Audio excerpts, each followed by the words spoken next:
Morning at the Voss estate always began with silence and elegant, curated kind of stillness that felt less like peace and more like a breath held for too long. Amara often thought the house itself was watching, waiting for something to happen. The marble floors seemed to echo with invisible footsteps, the long glass corridors humming faintly with the weight of secrets that lived inside their walls. But on that particular morning, the quiet felt heavier than usual, as if the entire estate had awakened before she did and was now observing her with slow, assessing eyes. She stepped into the main hall carrying her linen bag of cleaning tools, the strap frayed from years of service. Sunlight spilled through the 20-foot windows, staining the floor with gold. She inhaled the familiar scent of polished wood, citrus oil, and the faintest trace of expensive cologne that clung to the air wherever Julian Voss walked. She adjusted her apron, tucked a loose curl behind her ear, and moved toward the grand staircase with her usual deliberate grace. Amara had long mastered the rhythm of this house, when to speak, when to fade, when to become invisible. But she was no meek shadow. Beneath her quiet exterior lived a strength she never advertised, a discipline carved into her from childhood. She moved with purpose, she noticed everything, she remembered details others ignored. Even when she bowed her head or smiled politely, her mind was always stitching together the patterns of a world that rarely made space for women like her. As she ascended the stairs, her eyes caught a subtle inconsistency. A photograph frame on the gallery wall hung slightly crooked. No one in this house allowed imperfection. She paused, straightened it, and noticed a tiny scratch on the frame, as if someone had handled it roughly. Something else tugged at her attention. The photograph inside was different than she remembered. Julian stood with two men she'd never seen before, both wearing identical black lapel pins shaped like crescent moons. She leaned closer, puzzled. Yesterday, the frame had held a different picture entirely, a charity gala portrait, she was sure of it. Before she could study it longer, the house intercom crackled on. "Amara, the veranda plants need watering," the head housekeeper's cool voice announced. She turned away from the photograph, but the image burned itself into her thoughts like a faint warning she should have noticed sooner. She made her way down to the veranda, passing tall indoor palms and the ornate bronze sculpture that Brooke, the interior designer, claimed represented control over chaos. Amara found the piece unsettling. It was a man made of twisting metal strands, bound at the limbs as if fighting invisible restraints. She glanced at it as she passed, feeling a strange shiver run through her. Outside, the veranda embraced a breathtaking view of the estate grounds. Wild orchids bloomed along the stone railing, and a meticulously manicured lawn stretched toward the shimmering decorative pool. The water glowed in the morning sun, dancing with hues of turquoise and silver. Everyone believed the pool housed koi rare, beautiful, imported from Japan. But Amara had never seen one come to the surface. They were shy, she assumed, or perhaps fed at night. She set her watering pail down beside a potted lemon tree and bent to check the soil. Her shadow lengthened across the tiles as she moved, brushing over the rippling water below. She didn't notice at first. It was the faint metallic glint from under the surface that caught her eye, a flash of something sharp, too angular to belong to any fish. She leaned forward, steadying herself against the railing. At the bottom of the pool, half concealed by swaying water and reflected light, rested a glass panel. Beneath that pane lay a steel cage. She blinked. A cage, with bars. And shadows moving behind them like restless shapes. She forced herself to breathe. The idea of a cage beneath an ornamental pool felt absurd. She must be mistaken, she told herself. Maybe it was a filtration system or some elaborate aquatic installation only the wealthy would consider artistic. But then she noticed something impossible to rationalize. Rows of small serrated teeth glinted in the shifting blue, too many, too sharp, unmistakably carnivorous. That wasn't koi, that wasn't decorative. Someone had built a hidden containment under the water.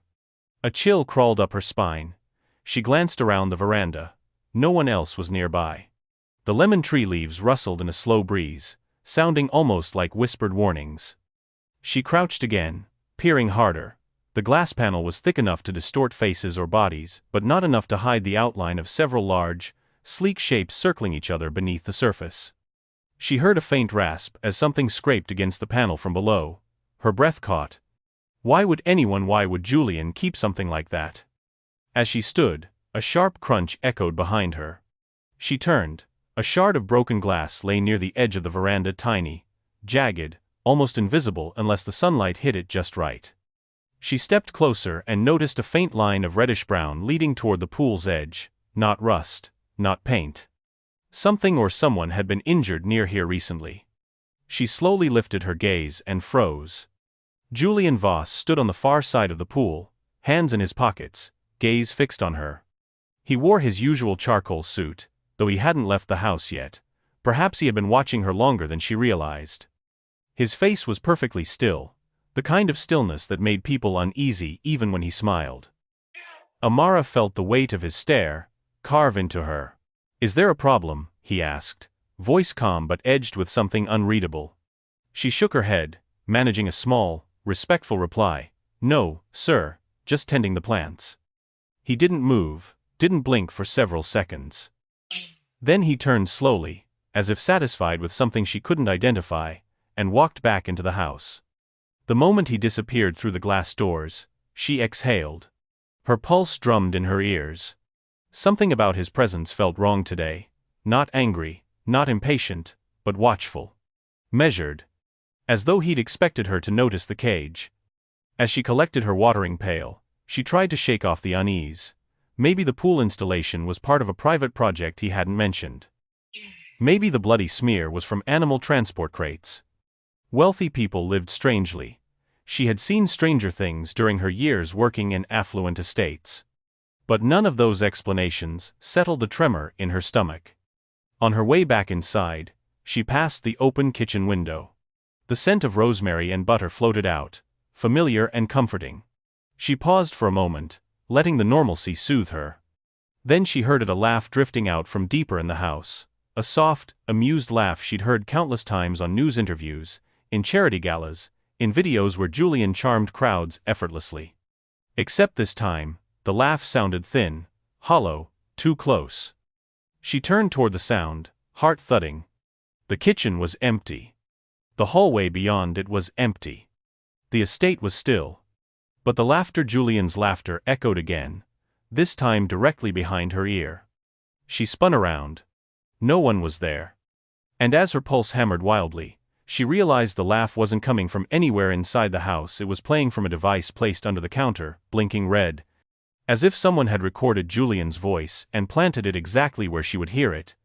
Amara stood frozen before the tiny blinking device, the soft pulse of its red light reflecting off the polished cabinets like a warning no one else could see. She hesitated before reaching for it, her fingertips trembling slightly. The recorder was small, metallic, and warm as if it had been placed there only moments ago.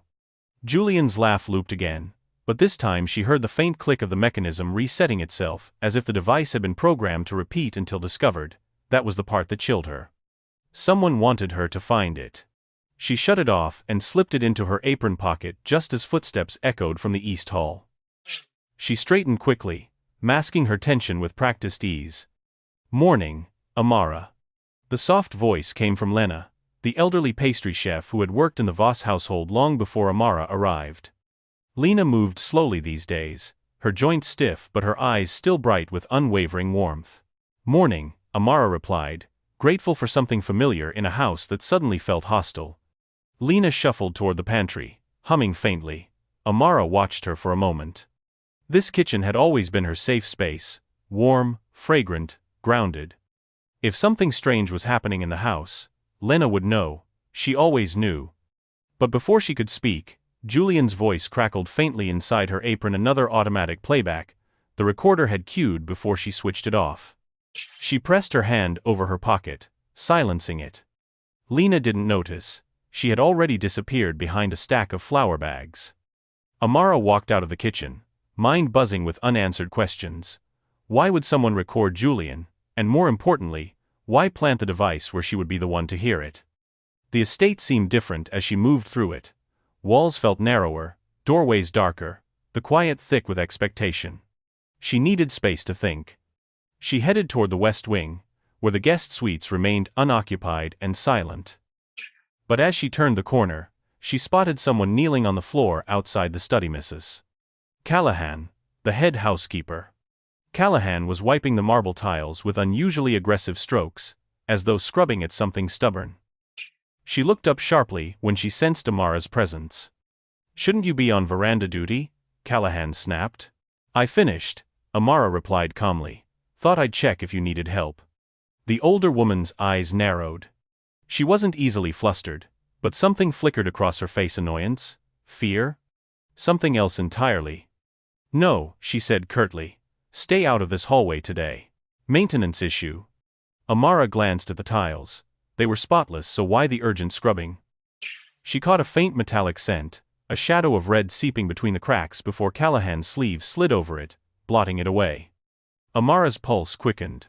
There was more than one unexplained stain in this house today. "Yes, ma'am," she said, stepping back. Callahan waited until she was fully gone before resuming her frantic cleaning. Amara walked until she reached the laundry room, a small, quiet space tucked behind the staff quarters. Here, the world felt normal again. Machines hummed softly, the warm scent of detergent filling the air. She unloaded a basket, her movements precise, trying to anchor herself in routine. But the first shirt she picked up stopped her cold. It was one of Julian's white, pressed, expensive, except for a faint rip near the collar and a single, perfectly round drop of dried blood at the edge of the cuff. Her breath hitched. That wasn't from a nosebleed or a cooking accident. It looked like the mark left when someone had grabbed him hard. And yet she had seen him in the veranda earlier, immaculate, composed, untouched, which meant the shirt wasn't old. It was from today. Someone had changed his clothes. Or he had changed them himself. The thought made her uneasy in a way she couldn't name. She placed the shirt aside, intending to wash it last, but a shadow filled the doorway before she could move. It was Mateo, the youngest groundskeeper, carrying a stack of towels. His usually cheerful face looked troubled. "You okay?" he asked quietly. She hesitated. Mateo was kind-hearted but impulsive, the type to react emotionally rather than strategically. Still, something in his expression made her trust him. "Did you notice anything strange this morning?" she asked. His jaw clenched. "I heard yelling near the study." Then a loud thud. "Between who?" He looked away. "I don't know. When I went closer, Callahan told me to mind my duties." He paused. She had gloves on. Thick ones, not cleaning gloves. A cold knot tightened in Amara's stomach. Thick gloves meant heavy handling, lifting something, dragging something, or touching something she didn't want fingerprints on. "You didn't see anything else?" Amara whispered. He shook his head. "I saw Julian later near the garage. He looked off, like he'd been running, or chasing someone." His brow furrowed. "But when I asked if he needed help, he just stared at me like he didn't recognize me." That made Amara's heart stutter. The Julian she knew, ruthless as he was, never forgot a face. Before she could respond, footsteps sounded down the hallway. Heavy, measured, coming closer. Mateo's eyes widened. "He's coming." Amara quickly busied herself with the laundry. Mateo slipped out a side exit, just as Julian stepped into the room. He stood in the doorway, watching her in silence. There was no reason for him to be here. He never set foot in the staff areas. His presence twisted the air tight around her ribs. "Something wrong with my shirts?" he asked smoothly. "No, sir," she said without turning around. "Just routine." He stepped closer, too close. She felt the heat of him behind her, the subtle shift of his breath. "Let me see what you're washing," he said. Her hand hovered over the blood-stained shirt. She forced herself to stay calm. She lifted a different garment, a harmless one, and showed it to him. He watched her fingers, not the fabric. He murmured. "You're shaking." She froze. He leaned slightly, his voice dipping lower. "Is the house making you nervous today?" Every instinct screamed to lie. "No, sir." He smiled faintly behind her, a smile she felt, not saw. "Good. I'd hate for my staff to feel unsafe." To Benedy. The irony cut deeper than any blade. He walked out without another word, but as he left, he slid something onto the folding table beside her, a folded note she hadn't seen in his hands earlier. After he disappeared into the corridor, she unfolded it. Just 7 words, written in tight, elegant script. Turn around again, and it'll be you. Her blood ran cold. Her hands trembled around the paper. And then she noticed something else, another line written faintly beneath the first, almost erased, in a different handwriting. Please trust me, I'm trying to keep you alive. As she stared at the conflicting warnings, a sudden crash exploded from the west hallway. The one Callahan forbade her to enter, followed by a scream that was abruptly cut off, as if someone's mouth had been covered mid-breath. Rosa awoke the next morning with a heaviness in her chest, the kind that comes from carrying a secret alone.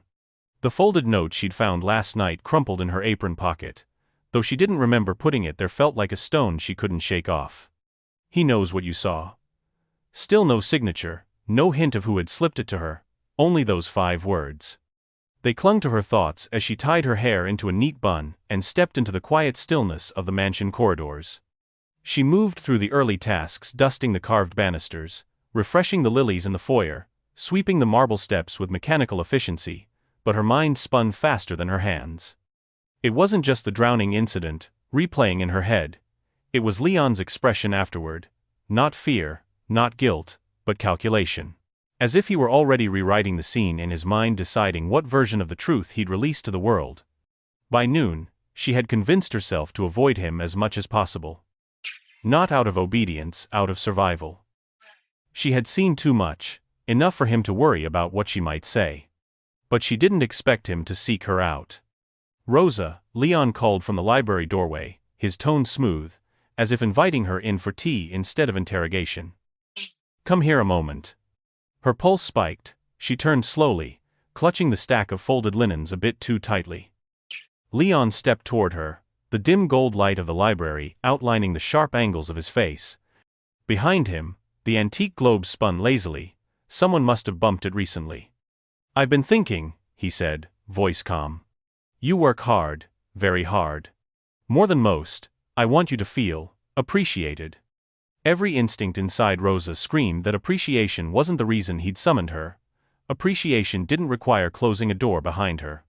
Appreciation didn't involve Leon stepping too close, examining her expression as if searching for cracks. Thank you, sir, she replied evenly, though her heartbeat thundered in her ears.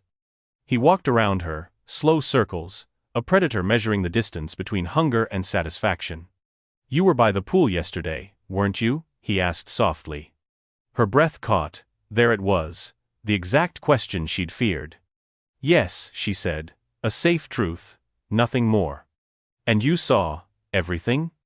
The urge to lie rose quickly, but Rosa had survived her life by reading danger with uncanny precision. If she lied, and he knew she lied, she'd be vulnerable. But if she told the full truth, she'd be dead. So she offered the answer that sat perfectly between the two. I saw enough to worry, she whispered. Leon stopped pacing. His shadow fell over her, stretching long across the rug. He didn't lash out, he didn't raise his voice. That would have been easier. Instead, he smiled. That's a dangerous amount, he murmured. He stepped back, clasped his hands behind his back, and regarded her like a chess piece moving unexpectedly out of turn. You're a smart girl, Rosa. Smart enough to understand that certain matters in this house must remain confidential. His gaze sharpened. For everyone's sake. There was no threat spoken aloud, but the silence between his words carried it. Then he dismissed her with a flick of his fingers, as though he hadn't just laid invisible chains around her ankles. Rosa's hands trembled as she slipped out of the library, but she forced herself to breathe deeply. If she wanted to survive, she needed to think clearly. She needed allies, if any existed. The first person she thought of was Mrs. Dobria, the elderly gardener who had worked on the grounds long before the mansion was built. She wasn't afraid of Leon. She was too old to care about his money, too wise to be blinded by his charm. On her break, Rosa hurried to the greenhouse. The moment she stepped inside, the earthy scent of damp soil wrapped around her. Dobria looked up from trimming the leafy tendrils of a potted vine, her weathered hands steady and deliberate. You've got the eyes of someone carrying a secret, Dobria murmured before Rosa even spoke. Rosa swallowed. Someone slipped a note into my pocket. And Leon, he knows what I saw. Dobria wiped her hands on her apron. her eyes clouding with something too complex to decipher: fear, regret, recognition. "You think he's dangerous?" Rosa asked. Dabria exhaled, long and tired. Men with too much power get used to bending the truth, and those around them get used to bending their backs to survive it. She leaned closer. "You be careful, girl. Curiosity is a flame. Get too close, you burn." Before Rosa could ask more, a sudden sharp tapping interrupted them. Rosa froze. Leon's assistant, Victor, stood outside the greenhouse door, staring in with cold, analyzing eyes. "Rosa," he called, beckoning her. "Mr. Graves wants you." Her stomach knotted. Victor wasn't the type to deliver casual messages. He was Leon's shadow, quiet, dutiful, unfailingly loyal. Rosa followed him back toward the house, her mind racing. When they reached the staff corridor, Victor halted abruptly. His expression remained blank, but his voice dropped to a low whisper. "Stop looking," he said without turning to her. "People get hurt when they look." The warning wasn't emotional. It was factual, like someone stating the temperature outside. The lack of malice made it even more chilling. "Who wrote the note?" Rosa managed to ask. Victor's jaw twitched. "Walk away while you still can." He left before she could say another word. Rosa stood alone in the hallway, pulse thudding, ears ringing. Everything was tightening around her: Leon's questions, Victor's warning, the cryptic note, Dabria's veiled fear. The mansion, once merely overwhelming, now felt like a labyrinth built to trap her. But backing down had never been a luxury she had in her life. If danger closed in, she learned to move smarter, quieter, sharper. And now, she felt the threads of something bigger than Leon pulling at her, threads she needed to follow before they wrapped around her throat. That night, after the staff had retired, she slipped into the dim east corridor. She didn't know exactly what she was searching for: proof, context, anything that made the drowning make sense. But she moved with purpose, checking doors, listening for footsteps. When she reached the old storage room, she noticed the door was slightly open. A faint light flickered from inside. Rosa pushed the door wider.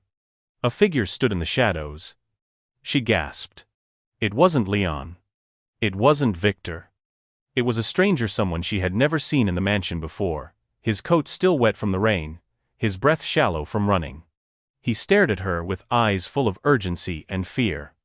"Rosa," he whispered, as if he'd known her for years. "Stop digging, if you don't." He stepped closer, lowering his voice to a trembling hush. "People you love are going to die." And before she could speak, he leaned in with one final warning, his voice cracking. "He's not the man you think he is. None of them are." The stranger grabbed her wrist, forcing something cold and metallic into her palm, then vanished into the darkness before she could see his face. Rosa didn't move for several seconds after the stranger disappeared. Her breath came in shallow bursts as she stared at the small, cold object he had forced into her hand. The metal edges bit into her palm, almost painfully sharp. She unfolded her fingers slowly, half terrified of what she'd find. A key. Old, heavy, iron-dark. Not one that matched the polished gold keys used around the mansion. This one belonged to something old, something Leon likely didn't want anyone opening. Rosa's pulse thudded in her throat. Why would a stranger hand her this? How did he know her name? And most importantly, what was this key supposed to unlock? She slipped it into her pocket, heart hammering, and hurried back to her room, replaying the warning over and over in her head. "He's not the man you think he is. None of them are." The words felt like a match, setting fire to everything she thought she understood about the mansion and the people within it. Once inside her room, she locked the door, something she almost never did, and leaned against it. The silence felt thick, almost suffocating. She pulled the key out again and traced the ridges with her thumb. It felt like the beginning of something she could no longer avoid. Sleep came in jagged fragments that night, each one interrupted by the image of the pool, the stranger's voice, and Leon's measured smile. When morning arrived, Rosa felt as though she'd run through a storm. Still, she dressed quickly. If the stranger's warning was right, then time, whatever clock was ticking, was running out. By the time she stepped into the dining hall to set up breakfast, Leon was already there, sitting at the head of the long mahogany table. He never ate with the staff present, but today he remained seated, slowly stirring his coffee as though waiting. Rosa kept her face calm as she arranged the plates. She could feel his gaze following her like a tracking beam. "You disappeared last night," Leon said casually. Her hands froze for a breath. "I was organizing the storage rooms, sir." His spoon tapped lightly against the cup, an idle sound, but it carried weight. "Some doors in this house are meant to stay closed. I trust you understand that." There, it was again. No accusation, no raised voice, just a warning sandwiched in civility. Rosa bowed her head. "Yes, sir." He stood, smoothing his cuffs. "Good. I value loyalty, Rosa. Those who don't understand boundaries don't last long here." She felt the threat settle on her skin like frost. After he left, Rosa leaned against the table to steady her breathing. The lines were drawn more clearly than ever. She was being watched, monitored, evaluated. One wrong move could destroy her, not just her job, but her safety. As the morning passed, Rosa felt eyes on her from everywhere. Victor lingered in doorways, silent as a shadow. Other staff members avoided looking at her directly, as if sensing an invisible storm wrapped around her. Even the mansion itself seemed to listen, its corridors echoing every footstep, every breath. Rosa focused on her tasks, but her mind churned.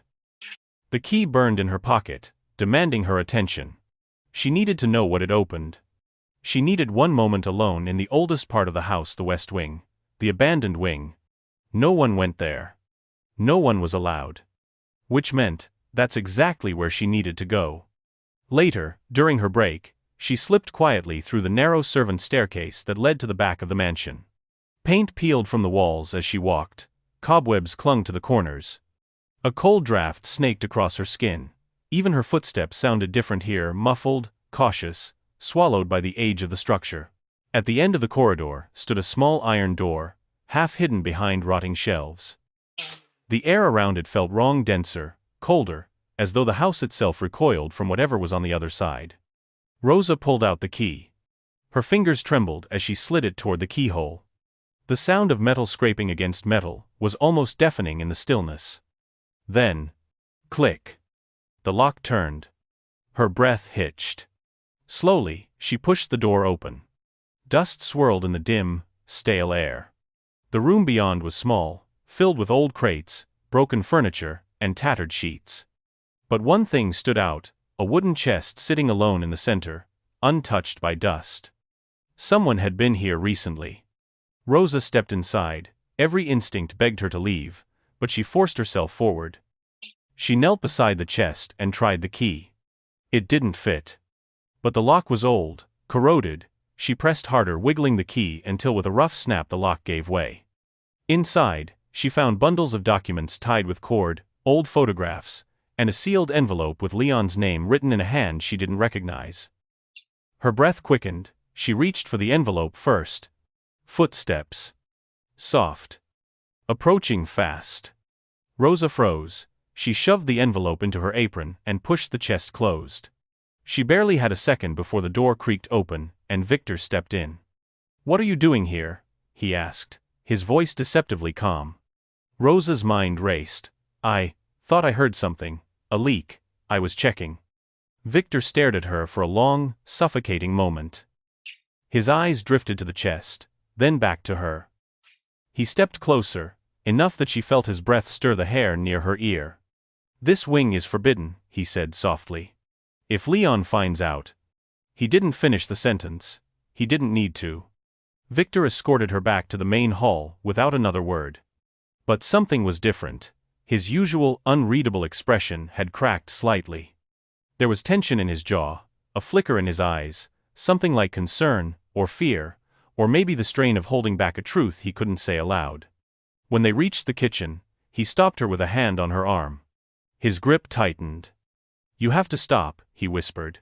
"Walk away from whatever you think you're doing. There are things in this house older and darker than Leon's authority." Before she could respond, he released her and walked off quickly, leaving her stunned in the middle of the hall. The rest of the day dragged on in suffocating uncertainty. Every sound seemed amplified, every passing figure felt like an observer keeping score.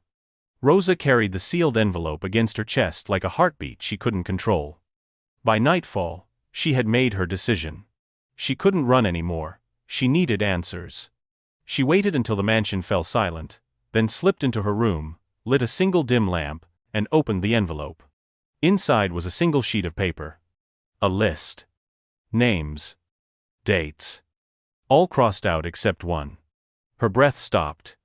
The only name not crossed out was hers.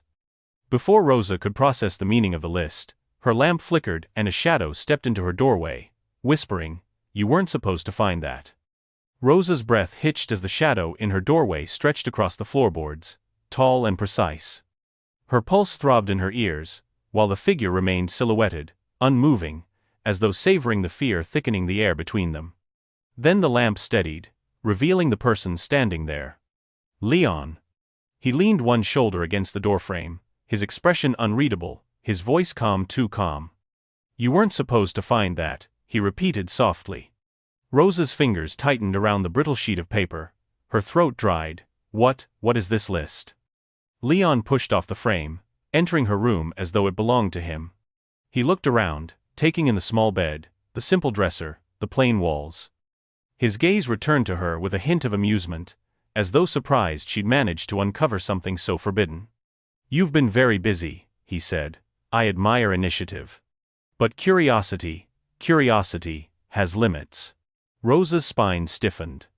Somehow, fear sharpened into something steadier, anger, perhaps. "Why is my name on it? Why are the others crossed out?" Leon watched her for a long moment, the silence a rope tightening around her lungs. Then he smiled, a slow, composed, infuriating smile. "That," he said, "is a private matter." He reached toward her, palm extended, waiting for her to hand over the paper. Rosa hesitated, but the weight of his stare made it impossible to refuse. Reluctantly, she placed the list into his hand. The moment he touched it, Leo's demeanor shifted. His smile faded. A flicker of something colder surfaced in his eyes, not anger, not fear, calculation. "You shouldn't have seen this," he said quietly. The words hit Rosa like ice water. "What does it mean?" Leon folded the paper carefully, almost reverently, as if it held the blueprint to the universe. "It means some people don't understand their place, they involve themselves in matters far beyond them, and they suffer for it." Her stomach twisted. "Are you saying I'm in danger?" Leon looked straight into her eyes, the lamp casting shadows over his face. "I'm saying," he replied softly, "that danger follows those who go looking for it." He tucked the list inside his coat and left the room without another word, closing the door with a finality that felt like a verdict. Rosa sank to the bed, heart pounding. The false calm in Leon's voice, the deliberate way he took the paper, the look in his eyes, it all screamed one truth. He was hiding something massive. And whatever the list represented, it wasn't just a record, it was a warning, or a countdown. For the rest of the night, Rosa didn't sleep. The mansion groaned with its usual nighttime symphony, the settling wood, the distant hum of generators, the muffled clatter of pipes, but everything felt sharper, closer, like the house itself knew she had crossed an invisible line. By morning, she had made a decision. If Leon wanted her blind, then she needed to see everything. When the sun rose, she resumed her duties as if nothing had changed, dusting, sweeping, reorganizing, but inside, something had shifted. Every room felt like a puzzle. Every staff member seemed to know more than they said. Every look lingered too long. Leon didn't speak to her at breakfast. Victor avoided her entirely. Even the other maids whispered behind cupped hands as she walked by them in the corridor. The mansion was becoming a pressure chamber, and Rosa was at the center. Her chance came at noon when Leon left for a board meeting at the Graves Corporation headquarters. His absence loosened the tension in the staff. People moved more freely, spoke louder, breathed easier. Rosa slipped out of the kitchen and headed toward Leon's private office. It was the one place she knew the truth would be buried, locked behind drawers, safes, encrypted files. She wasn't sure what she expected to find, but she felt with unshakable certainty that the list had something to do with this room. The office door was closed. And locked. She tried the handle anyway, knowing it was pointless. Leon trusted no one, especially not her. Then she remembered the key. Her hand flew to her apron pocket, gripping the heavy iron object. It wasn't meant for this door, too old, Too crude, but something drove her to try. She inserted the key. It didn't fit, until she turned it ever so slightly. Click. Her breath caught. The door unlocked. Rosa stepped inside, heart pounding, and closed the door softly behind her. The office smelled of oak, old books, and something faintly metallic. The room was immaculate, Leon's meticulous nature on display, shelves lined with leather-bound volumes, a heavy desk polished to a mirror sheen, and a single glass cabinet filled with awards and framed photos. She moved quickly, searching drawers, scanning documents. Most were harmless contracts, meeting notes, financial records, but then she found a drawer with a false bottom. Beneath it lay a folder marked Archive, Restricted. Her hands trembled as she opened it. Inside were surveillance photos. Dozens of them. Of staff members. Of strangers, visiting the grounds. Of people Rosa had never seen. Of Leon, with powerful figures in dimly lit places. And then her breath caught photos of her. Entering the mansion on her first day. Cleaning the west corridor, standing alone in the garden, even sitting by the window at night, unaware she was being watched. Someone had followed her every move. Her stomach twisted as she flipped through the images until she found one photo that didn't make sense. A man standing behind the greenhouse. His coat soaked by rain, his face half visible. The stranger who had warned her. On the back, scribbled in sharp black ink. Eliminate, before he reaches her. Rosa felt the room tilt. Leon wasn't protecting her. Leon wasn't disciplining her. Leon was hunting her. She needed to leave now. She gathered a handful of the most incriminating photos, stuffed them into her apron, and turned to go. The office door clicked. Rosa froze. She quickly slid behind the curtain, holding her breath. The door opened fully. Victor stepped inside, eyes sweeping the room with surgical precision. He wasn't looking for something. He was looking for someone. Rosa, he said softly, as if coaxing her out, I know you're here. Her lungs burned as she forced herself not to move. Victor walked further in. You shouldn't have come here. Leon gave you a chance, now. He stopped abruptly. Rosa heard the soft rustle of paper. He'd found the open folder. His voice hardened. You're forcing his hand. Rosa dared a glance through the curtain. Victor's jaw was clenched, his posture rigid. He closed the folder and reached for his phone. No, she whispered too softly for him to hear. Then, Victor spoke into the phone. She found the archive. Rosa's blood turned to ice. She knows. Victor paused. Then nodded, listening. I'll bring her to you. He ended the call and turned toward the curtain. But before Victor could pull it aside, a thunderous crash echoed from downstairs, followed by a scream that tore through the mansion like a blade cutting silence in half. The scream ripped through the mansion raw, sudden, unmistakably human. Victor froze mid-step. For a heartbeat, the world held still. Rosa pressed a hand over her mouth, her breath trapped in her chest. Victor turned his head sharply toward the door, every muscle coiled in alert tension. Then he bolted. The moment he disappeared down the hall, Rosa burst from behind the curtain, pulse racing wildly. She didn't know who screamed, what happened, or whether it was a trap, but she knew this was her only chance to escape the office unseen. She sprinted out, nearly slipping on the polished floor, and ducked into a side hallway.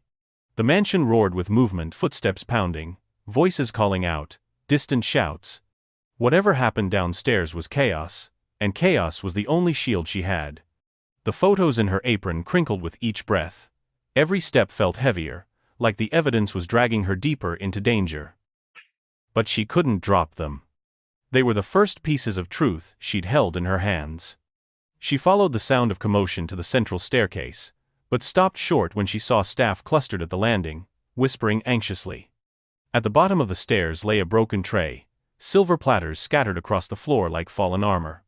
A maid, Maria, sat trembling against the wall, tears streaking her cheeks. I saw him, Maria stammered. I saw his face. He was watching me. Rosa's stomach twisted.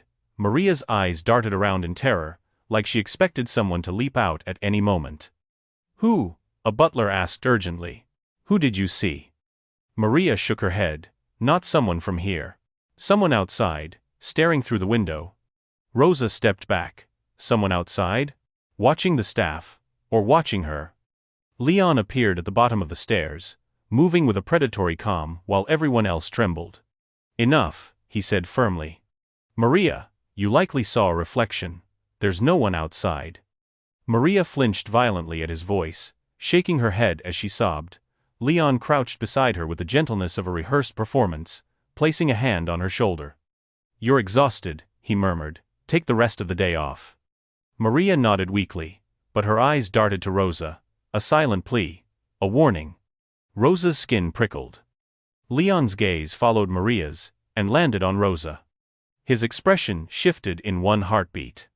Calm. Calculating. Cornered prey.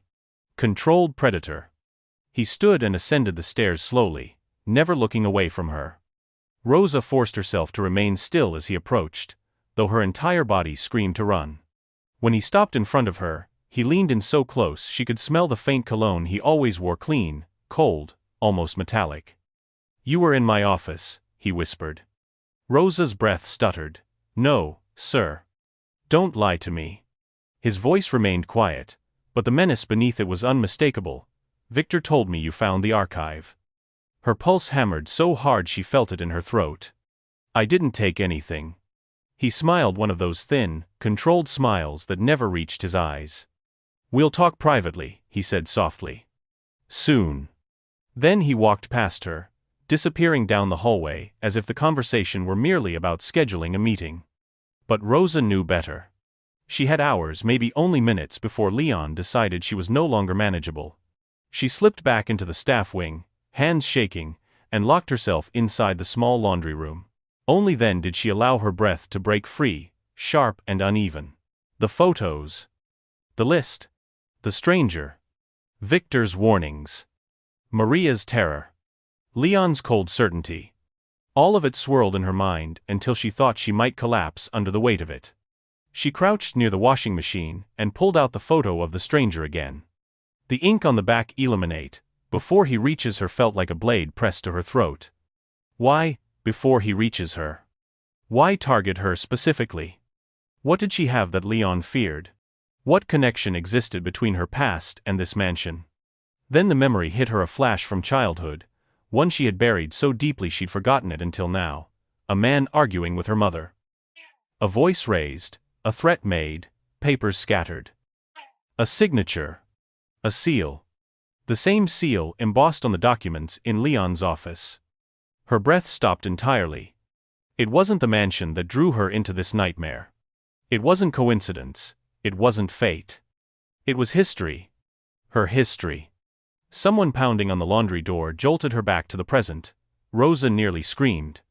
Rosa, a familiar voice whispered urgently. It's me. Dabria. Rosa scrambled to unlock the door. The elderly gardener slipped inside and shut it behind her, her face pale, her hands trembling, a stark contrast to the calm strength she usually radiated.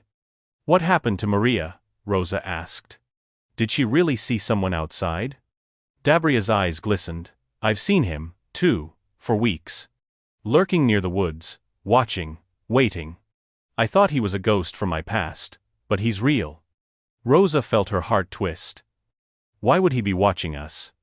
Dabria grabbed her shoulders. He's not watching us. He's watching you. Rosa's breath caught. Me? Why?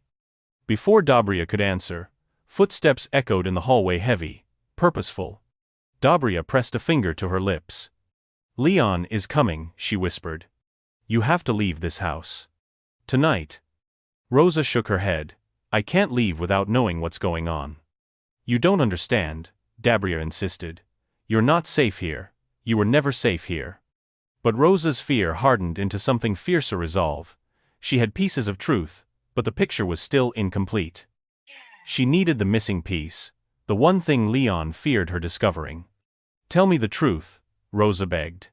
Did you know about the list? Dabria looked away, jaw tightening. Did you know about the stranger? Rosa pressed. Dabria flinched. Did you know Leon was watching me? Silence. Then Dabria exhaled, a trembling, defeated sound.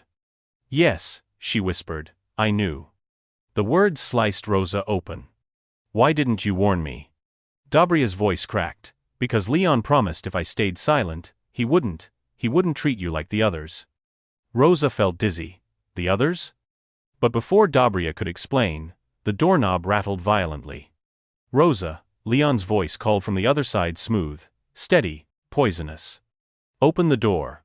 Rosa and Dabria exchanged a terrified look. Dabria mouthed, don't. The doorknob turned harder. Rosa, Leon repeated, I'm losing my patience. Something in his tone told her the conversation was no longer about warnings, or boundaries, or lectures. This was the moment he decided what to do with her. Dabria grabbed Rosa's wrist. The truth you're hunting, it's darker than anything you imagine. But you deserve to know. Then tell me. I can't hear, Dabria hissed. But I can take you to someone who will. Who? The doorknob twisted again. Metal strained. Leon's voice dropped to a chilling calm. Rosa, open this door. Now. Dabria leaned in, eyes burning with urgency. Rosa, listen to me. The man watching you. The one Leon wants to eliminate. She swallowed hard. He's not a stranger. Rosa's heart froze mid-beat. Dabria's next words shattered the ground beneath her. He's connected to your family. Before Rosa could ask who he was, the laundry door exploded inward, splintering wood, screaming hinges, and Leon stepped through the debris, eyes locked on her with a cold, final purpose. The ballroom was not meant for justice. It was meant for galas, for the billionaire's flawless public image, for orchestras and champagne and gold-trimmed silence. Yet tonight it simmered with tension so sharp it felt like a wire stretched between every pair of eyes. People whispered in cautious threads, sensing the storm gathering but too afraid to admit they recognized the thunder.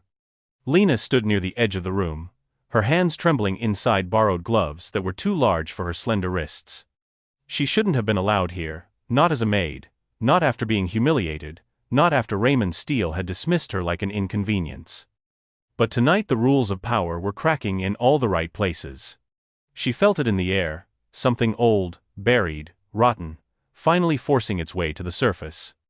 Raymond entered the hall last, as always. His presence tore the murmur into silence. The tailored suit, the watch worth more than her entire life, the posture carved by generational wealth, it was all intact. Only one thing betrayed him: his eyes. The coolness he prided himself on had fractured. There was a flicker of unease. Someone had shaken the ground beneath him, and for once he didn't know which direction the fall would come from. He saw Lena.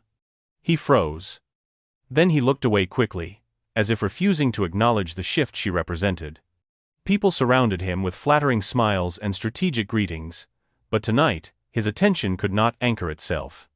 His gaze kept darting toward corners, doorways, shadows searching for threats, ghosts, or truths he prayed would stay buried.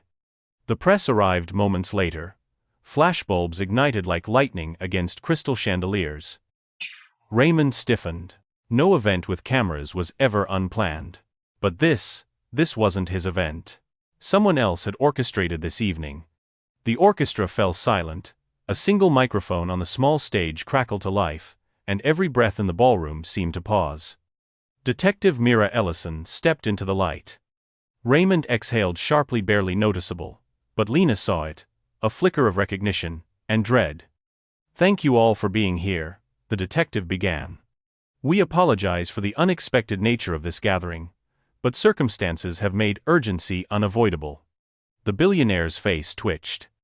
Lena's heart thundered. Detective Ellison lifted a remote control. "Tonight, we reveal the truth behind a pattern hidden in plain sight, one that has endangered lives for years." The first slide appeared on the enormous screen behind her, the Steele Foundation logo. A stir rippled through the crowd. The next slide showed financial documents, grants, transfers, concealed accounts. Then the third slide hit like a seismic wave. A photograph of a woman. Black, early 20s, wearing the same uniform Lena wore every day. A Steele mansion maid. Missing for 7 years. Lena felt the floor tilt under her feet. She had seen that woman's face before, not in person. Not even in a memory. But in a single moment of intuition she understood. This was the shadow that had followed her since the day she arrived at the Steele estate, the ghost Raymond never spoke of. The coldness in his eyes when he first saw her, as if she were a reminder he did not want. This, Detective Ellison continued, is Adriana Cole. She disappeared under unexplained circumstances after working in Raymond Steele's household. Official records were lost. Statements were inconsistent. The investigation was quietly shut down. Murmurs escalated into alarm. Raymond raised a hand sharply. This is slander. That case was dismissed years ago. You're exploiting a tragedy to score political. No, Ellison cut him off. I'm reopening it. Because a new witness has stepped forward. The crowd collectively leaned forward. Ellison nodded toward the back of the room. A man stepped into the light. Lena gasped. The stranger who had warned her. The man in the alley. The man who knew Raymond's secrets before she did. He walked with a limp and carried a scar across his cheek like a wound that had never fully healed. When his eyes met Lena's, he gave her the slightest nod as if telling her everything she had suffered was leading to this moment. My name is Daniel Hart, he said when he reached the microphone. I worked security for Raymond Steele for 12 years. I was there the night Adriana Cole vanished. The ballroom erupted with shouts until Ellison raised her hand for silence. Daniel's voice trembled, not with fear but with long-suppressed truth. Adriana wasn't just a maid. She was, he paused, eyes flicking to Raymond, she was his sister. The room exploded into gasps. Raymond's mask shattered. He stepped forward, fury twisting across his features. Lies, she was a mistake. A con artist pretending. DNA doesn't lie, Daniel interrupted. And neither does what I saw, you threatening her, dragging her toward the private lake, shouting that she wasn't going to ruin your family's image. Raymond's face drained. Lena's blood ran cold. The detective clicked to the next slide. DNA results. Raymond Steele and Adriana Cole siblings. Half-siblings. A truth built from betrayal. A truth that revealed why Raymond had always reacted so violently to Lena. She resembled Adriana, not exactly, but enough to stir the ghost he had buried beneath his empire. Enough to revive a past he had spent millions to erase. Raymond lunged for the microphone, but two officers intercepted him. You don't understand, he shouted, the calm billionaire persona burned to ash. She was going to destroy everything my father built. She blackmailed me. She asked you to acknowledge her, Daniel said quietly. That was all. The screen behind them shifted again. A video. Grainy, shaky, shot from a phone. Adriana crying. Raymond standing over her. You're not a Steele. You're nothing. And you never will be. Lena pressed a hand to her mouth. People stared at Raymond as though he were a stranger. Detective Ellison paused the video. This footage was recovered from a corrupted device hidden for years. Daniel Hart protected it at great personal cost. The crowd turned toward Daniel with a mix of gratitude and horror. Raymond collapsed into a chair, shaking. For the first time, he looked less like a titan and more like a man cornered by consequences he thought he was immune to. But Detective Ellison wasn't finished. There is one more truth, she said. The one none of you are prepared for. She gestured toward Lena. The crowd parted around her like a wave breaking. Lena's hands trembled as she stepped forward, unsure why she was being pulled into the light. Ellison's voice softened. Adriana had a child. Lena froze. The crowd whispered. Daniel looked at her with something close to sorrow. Raymond stared at her with dawning horror. Ellison opened a small folder and held up a photograph. A newborn. Wrapped in a dull hospital blanket. Skin the same warm tone as Adriana's. Eyes unmistakably familiar. Adriana's daughter survived, Ellison said. And we have reason to believe she is standing in this room. Lena couldn't breathe. The ground beneath her seemed to disintegrate. Her voice quivered. You're saying, Ellison nodded. You are Adriana Cole's daughter, Lena, and Raymond Steele is your uncle. The ballroom dissolved into chaos. But Lena heard none of it.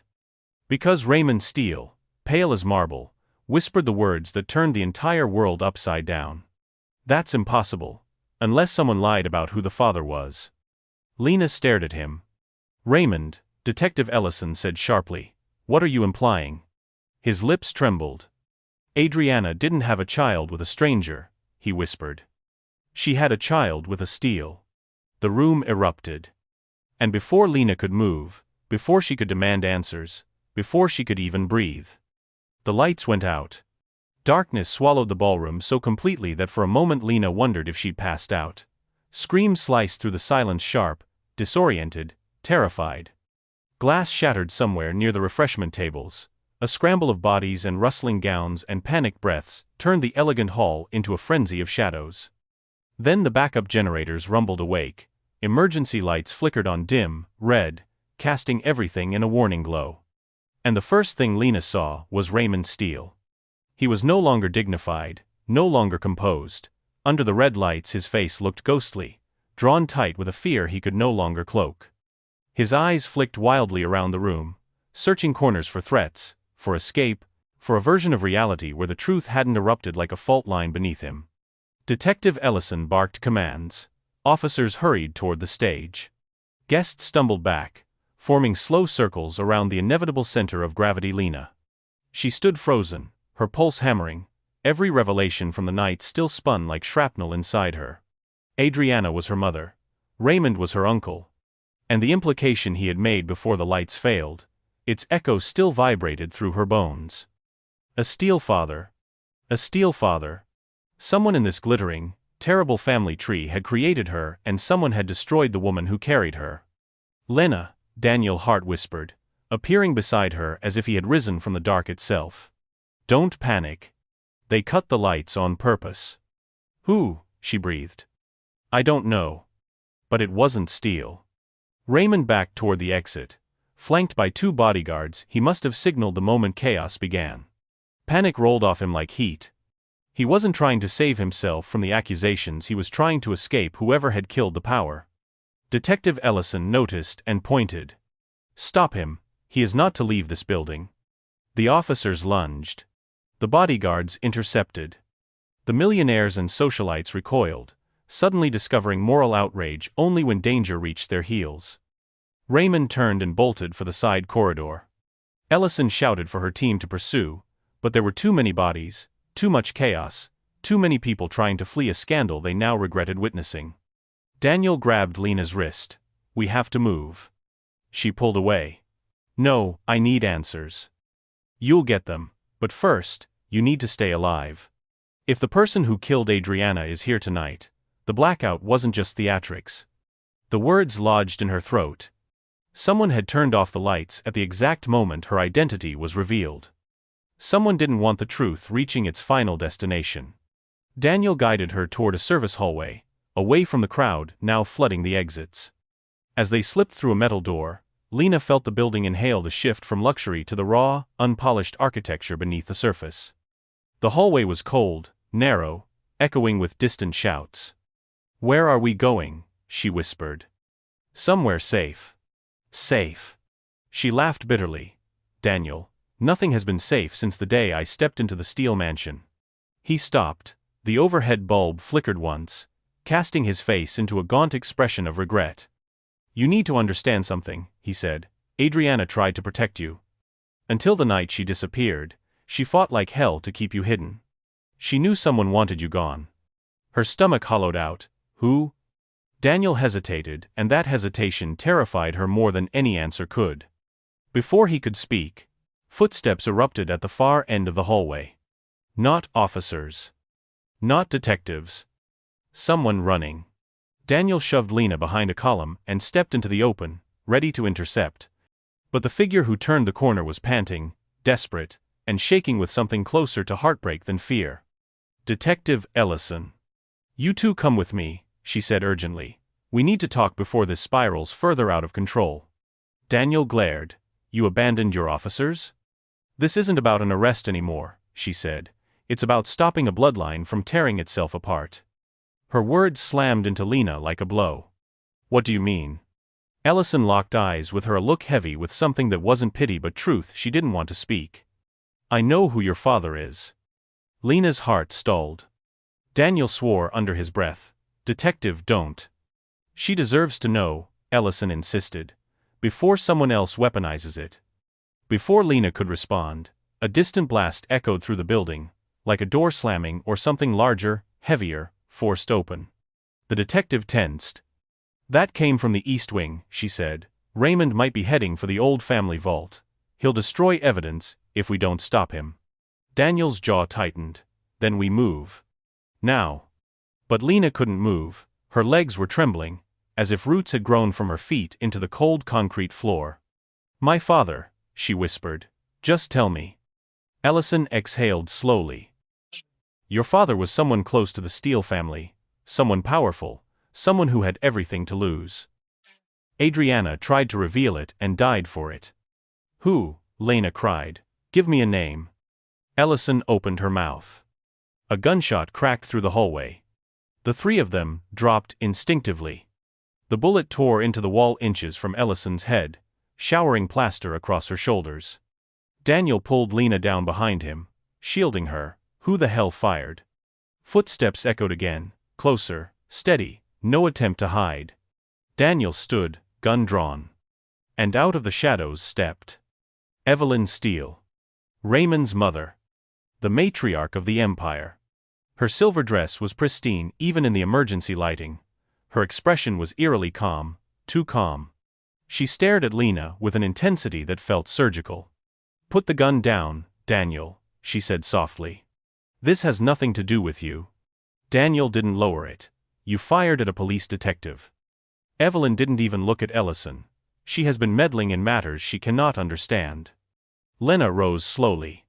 You knew about Adriana. Evelyn didn't blink. I know far more than that.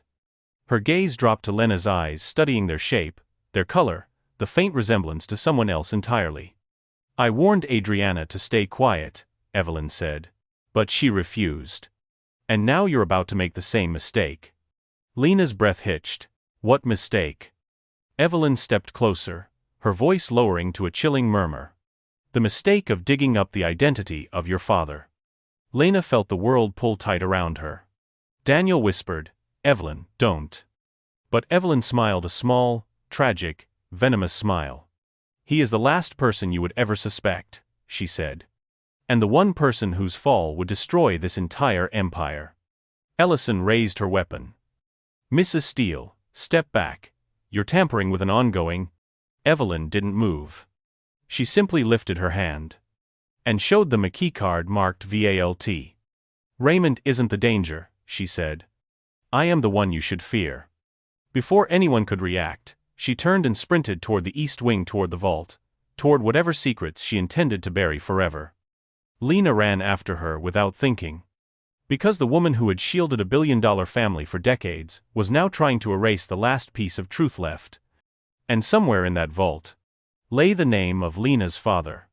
The chapter ends as Lena turns the final corner, the vault door looming, Evelyn's shadow disappearing inside, and a second gunshot erupts. From inside the vault. The gunshot from inside the vault ricocheted through the East Wing like a punch of sound meant to stop hearts. Lena froze mid-stride, her breath locking in her chest. Daniel skidded to a halt behind her, gun raised. Detective Ellison shouted for backup, boots pounding against marble. But Lena moved first. Something primal surged through her: fear, fury, grief, a lifetime of unanswered questions erupting all at once. She sprinted toward the open vault door, ignoring Daniel's shout for her to wait. The heavy steel frame towered over her like the mouth of a beast, swallowing light, swallowing truth. Inside, the air was cold enough to sting her skin. The vault was built like a bunker, walls lined with filing cabinets, locked drawers, sealed safe boxes, and one large central archive that glowed faintly under emergency lighting. Everything was meticulously organized, as if secrets themselves had been catalogued, preserved, and controlled. And in the center of the room stood Evelyn Steele. Her gun trembled in her hand. At her feet lay Raymond, alive, but shaken, his hands raised in surrender, his back pressed against a crate. A bullet had struck the wall inches from his head, leaving a smoking crater in the concrete. "Mother," he whispered, voice cracking, "please, don't do this." Evelyn didn't even blink. Her eyes were fixed on Lena. You shouldn't be here, she said. None of this was meant for you. Lena stepped into the vault anyway, forcing her voice to stay steady. You threatened Adriana. You covered her disappearance. You hid everything about me. Why? Evelyn's jaw tightened. To protect this family. To protect the only legacy I had left. Daniel entered cautiously, weapon lowered but ready. Ellison followed, breathless, eyes scanning the vault for danger and evidence all at once. Evelyn slowly lifted her free hand and pointed toward the largest safe box on the back wall. That drawer, she said. Everything is in there. Ellison moved toward it, but Evelyn snapped. Not you, Lena. Lena felt her pulse thudding in her wrists. She approached the drawer, her legs heavy with dread. Every step felt like walking deeper into the world that had shaped her life from the shadows. The safe box was marked with a number she recognized. Her birthday. Hands trembling, she opened it. Inside, neatly stacked, were a hospital birth certificate, a photograph of Adriana holding a newborn, a second photograph, Adriana, with a man whose face was blurred in motion, and a sealed letter in elegant handwriting. Her heart hammered as she lifted the letter. To Lena, the envelope read, "In case they silence me." Her throat tightened, she ripped the letter open. The handwriting inside was Adriana's gentle, looping, and heartbreakingly alive on the page. My beautiful girl. If you are reading this, it means they kept the truth from you. I always knew they would try. They fear your existence, because you are the bridge between two worlds they want to keep apart. Lena blinked hard, forcing herself to keep reading. Your father is not the villain they will paint him to be. He loved you, he fought for you, he tried to protect us both. But he was trapped in a power he could not escape without destroying everything he'd been raised to carry. His name. Lena's eyes flicked up instinctively, toward Evelyn, who stood stone-faced. Is Marcus Steele. The words punched the air from her lungs. Daniel swore softly. Ellison staggered back in disbelief. Raymond covered his face, whispering, No, no, he can't have told her. Lena's mind spun. Marcus Steele. Raymond's older brother. Evelyn's firstborn. The heir to the Steele Empire. Dead for nearly 20 years. She had grown up, believing her father was a nameless shadow in a world that never welcomed her. But he had been part of the Steele family. Part of the empire that rejected her. Part of the mother who died protecting her. Lena felt everything: grief, anger, the ache of a lifetime all surge at once. She looked at Evelyn. You lied about my father. You hid me from my own blood. Evelyn stepped forward, gun still in hand but now lowered, the fight draining from her. For the first time all night, her face cracked not with power, but with something Lena had never seen in her. Regret. I didn't hate you, Lena, Evelyn said quietly. I hated what your existence meant. Marcus was the only one capable of leading this family. When he died, your existence threatened to make you the heir of the empire he left behind. A biracial child, born from a woman they refused to accept. Her voice softened to almost a whisper. I was trying to protect his legacy. Lena's voice broke. By destroying mine? Evelyn closed her eyes. Raymond tried to rise, but Ellison held out a hand to keep him seated. Daniel moved closer to Lena, his presence a quiet shield behind her. Evelyn finally lowered the gun fully, letting it clatter to the floor. The sound echoed through the vault. I'm tired, she said. I've spent a lifetime guarding secrets that were never mine to protect, but I won't fight anymore. Ellison signaled her officers. Two moved to place Evelyn in handcuffs, and she didn't resist, not even when Raymond shouted, Mother, don't say anything. We can fix this. She didn't look at him. Her eyes never left Lena. You are your father's daughter, Evelyn said softly. Whether this family accepts it or not. They led her away. Silence swallowed the vault. Raymond began to crumble into himself, rocking slightly, muttering fragments of sentences that no longer held shape. Ellison turned to Lena. Her voice gentled. This ends now. Everything that was stolen from you, your past, your story will help you reclaim it. But you need to decide what you want from all this. What she wanted. The question felt foreign, alien. Her whole life had been shaped by lies spoken by people who saw her as a threat or a mistake. Now the truth lay bare. She picked up the photograph of her mother holding her as a newborn. Adriana's eyes were bright, proud, exhausted, loving. "Justice," Lena whispered. "That's what I want. Not revenge, just justice. For her, for me." Daniel placed a hand on her shoulder. "You'll have it." Lena breathed deeply, her first full breath of the night. Later, when the vault emptied and the air calmed, Lena walked out of the steel mansion through the same service corridor she had entered countless times before. But everything felt different now. She was not invisible. Not powerless. Not unwanted. Her mother had fought for her. Daniel had sacrificed for her. The truth had survived despite everything done to bury it.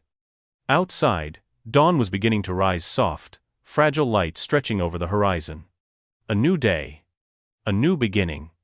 A new normal. A single breeze lifted the edges of Adriana's letter in her hand, and Lena whispered the final line like a quiet vow. "I will not let your story end in darkness." She stepped forward into the morning. Unaware that behind her, in the highest window of the mansion, a silhouette watched her leave. And the figure whispered, "It isn't over."